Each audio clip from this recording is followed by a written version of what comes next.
47 tuelekee kaunti nambari 1 ambapo maofisa wa KRA wamenasa shehena bandia ya sigara katika bandari ya Mombasa ambazo zilipangiwa kuingia humu nchini. Kulingana na KRA, sigara zaidi ya milioni 9.3 zenye thamani ya zaidi ya shilingi milioni 281 zinazuiliwa katika kituo cha polisi cha Kilindini baada ya kufanyiwa ukaguzi kwa ushirikiano na vitengo husika na kubainika kuwa shehena hiyo ilikuwa imetoka Singapore na kuingia humu nchini.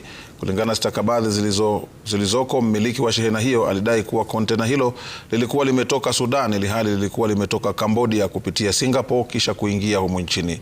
Maofisa wa KRA wanadai ni njama ya wafanyabiashara kukwepa kulipa ushuru wa shilingi milioni 83.